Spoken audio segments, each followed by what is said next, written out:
Have you ever wondered why Donnie Darko refuses to disappear? Most movies become products.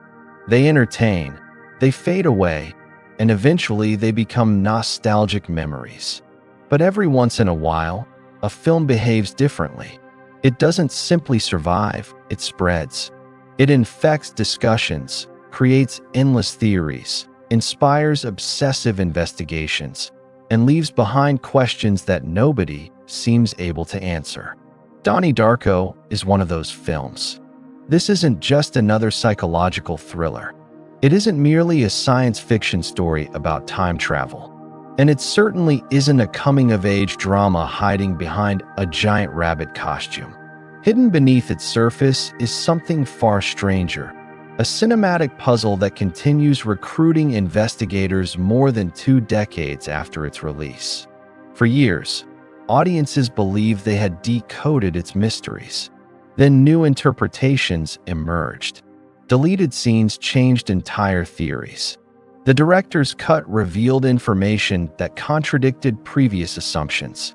Interviews complicated everything even further. Every answer generated 2 new questions. But here's what almost nobody talks about. What if the greatest mystery surrounding Donnie Darko was never inside the film itself? What if the real investigation begins behind the camera?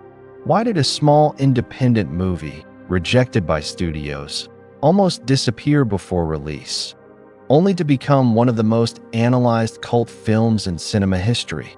Why did audiences become obsessed with decoding every frame? Why do discussions about tangent universes, destiny, manipulation, and free will still dominate forums, essays, documentaries, and film schools today? Coincidence? Or was this movie designed to function like an intellectual virus? One that keeps expanding every time someone believes they've finally solved it? Inside production archives, forgotten interviews, script revisions, abandoned concepts, hidden symbolism, and unexpected real-world events lies a story that is arguably more fascinating than the movie itself. Today, we're not reviewing Donnie Darko. We're reopening a classified file. We're tracing the hidden decisions that shaped one of cinema's most mysterious productions, separating documented facts from mythology, and examining why this film became a permanent object of investigation rather than just another cult classic. Because sometimes, the forbidden file isn't the movie. It's everything that happened before the audience ever pressed play. Before we unlock this classified archive, I need one favor. If you enjoy investigations that go beyond movie reviews, if you're fascinated by hidden symbolism, forgotten production secrets, psychological mysteries, and the films that may have changed reality itself, take a second to leave a like. It tells the algorithm that these investigations deserve to reach more curious minds. And I want to hear from you. Have you ever watched Donnie Darko and felt that there was something beneath the surface that you couldn't quite explain? Maybe a scene, a symbol, or simply a feeling that stayed with you long after the credits ended. Let me know in the comments. Some of the most intriguing discoveries in this series have started with conversations from viewers like you. And if this is your first time inside the Shadow Reel archive, subscribe now. Because this channel isn't built for casual movie recaps. It's built for those willing to reopen the files that everyone else stopped questioning. Now, let's unlock File 005. Every classified investigation has a beginning, and in the case of Donnie Darko, the trail doesn't start with Frank the Rabbit or with the Tangent Universe. It starts years earlier, with a young filmmaker named Richard Kelly. At just 24 years old, Kelly wrote a screenplay that most studios considered impossible to market. It wasn't a conventional thriller, it wasn't pure science fiction, and it certainly wasn't a typical teen drama. It lived somewhere between philosophy, psychology, quantum speculation, and nightmare.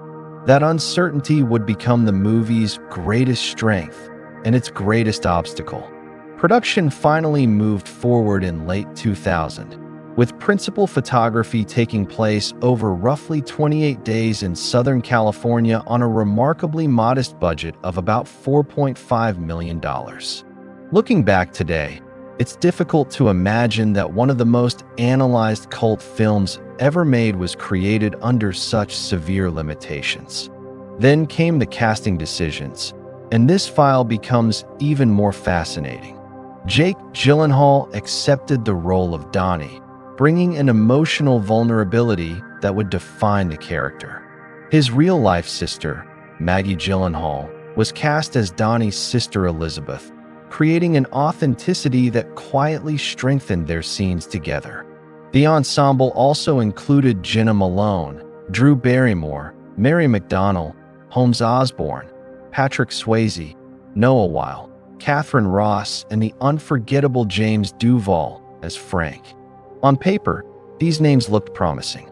In reality, almost no one expected the finished film to become a cultural phenomenon discussed decades later in classrooms, internet forums, and endless theory videos. But every investigation eventually reaches the moment where coincidence begins to feel unsettling. Donnie Darko premiered at the Sundance Film Festival in January 2001 before receiving its theatrical release in the United States on October 26, 2001. Just weeks earlier, the September 11th attacks had transformed the public mood. Suddenly, a film whose marketing prominently featured the image of a jet engine crashing into a suburban home arrived in theaters at the worst possible moment. Promotional campaigns were reduced, audiences stayed away, and the box office numbers were deeply disappointing. By every commercial measure, the case should have ended there. The file should have been closed forever. Instead, something completely unexpected happened. And that is exactly where this investigation begins to leave the world of ordinary cinema behind. If you've ever felt that Donnie Darko found you at exactly the right moment in your life, right? The file found me.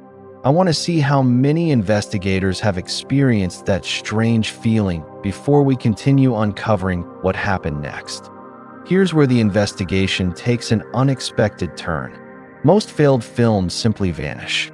They disappear from theaters, collect dust in studio archives, and become little more than forgotten footnotes in cinema history.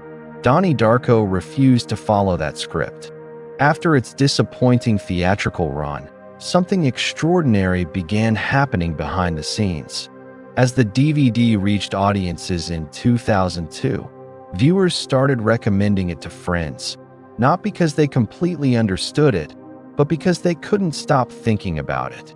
One viewing became two became five. Suddenly, online forums filled with diagrams, timelines, handwritten notes, and frame-by-frame analyses. Instead of consuming the movie, people began investigating it. That's a rare transformation. Very few films evolve into experiences that audiences actively try to decode. Richard Kelly later explained that many details were intentionally left open to interpretation, while others were hidden in supplementary material, including pages from The Philosophy of Time Travel, a fictional book written for the story. Those pages expanded the mythology surrounding the tangent universe, the manipulated dead, and the living receiver, but they also sparked a debate that continues today. Did they solve the mystery, or did they simply redirect it? Then, in 2004, Kelly released the director's cut, restoring nearly 20 minutes of additional footage, changing the musical selections and making several concepts much more explicit. For some viewers, it finally clarified the narrative. For others, it diminished the dreamlike ambiguity that had made the original version so haunting. Imagine that for a moment. Two official versions of the same film, each inspiring different interpretations, different emotional responses, and even different conclusions about what actually happened. And perhaps that's the most fascinating discovery inside this classified file. The mystery surrounding Donnie Darko isn't sustained because every question has an answer. It's sustained because the film continuously invites new questions without demanding a single definitive solution. That approach transformed an independent production into what many now consider one of cinema's greatest cult phenomena. Universities analyze it. Psychologists discuss it. Filmmakers cite it. Entire channels have built communities around decoding its symbols, its timelines, and its philosophical implications. The movie became larger than its own screenplay. But if the story ended there, this would simply be the investigation of a successful cult classic. It isn't.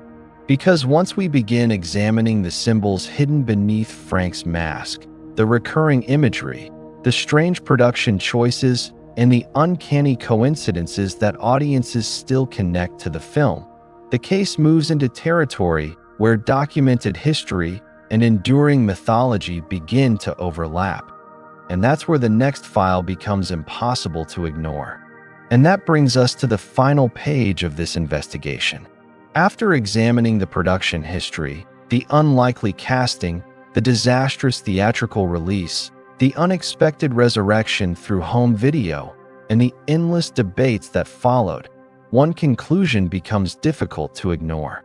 Donnie Darko isn't remembered because everyone agrees on what it means. It's remembered because almost nobody does. That's an unusual achievement in cinema. Most films reward certainty. This one rewards curiosity. Every rewatch reveals another visual clue, another line of dialogue that suddenly carries a different weight, another symbolic connection that seemed invisible before. Was Frank a guide? A warning? A manifestation of destiny? Was the tangent universe simply a fictional device, or a metaphor for the fragile paths our lives could have taken? Richard Kelly has offered pieces of the puzzle over the years, but even those explanations have never completely silenced the conversation. In many ways, the mystery survived its creator. Perhaps that's why Donnie Darko continues attracting new generations of investigators instead of merely new audiences. The film doesn't ask you to believe in conspiracy theories or supernatural explanations. It asks something far more uncomfortable. It asks whether every decision, every coincidence, and every missed opportunity in our own lives could represent unseen possibilities that vanish the moment we chose a different path. Whether you interpret the story through psychology, philosophy, science fiction, or symbolism, the emotional effect remains remarkably consistent. Long after the credits end, the questions stay with you. Maybe that was never an accident.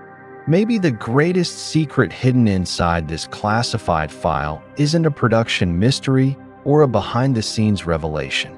Maybe it's the realization that some movies don't simply tell stories. They become mirrors. Every viewer walks away convinced they have discovered the true meaning, only to return years later and find an entirely different one waiting. Few films possess that kind of staying power. Fewer still continue expanding their mythology without releasing a single new sequel. So perhaps the investigation was never really about Donnie Darko. Perhaps it was about why certain stories refuse to leave our minds, quietly reshaping the way we think about time, destiny, choice, and reality itself.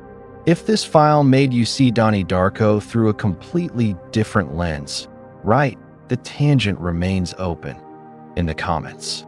I'd love to know how many investigators reached the end of this archive. And if you're ready to unlock the next classified case inside Shadow Reel, subscribe and stay close. Because this archive is far from complete, and some of the most unsettling files are still waiting to be reopened.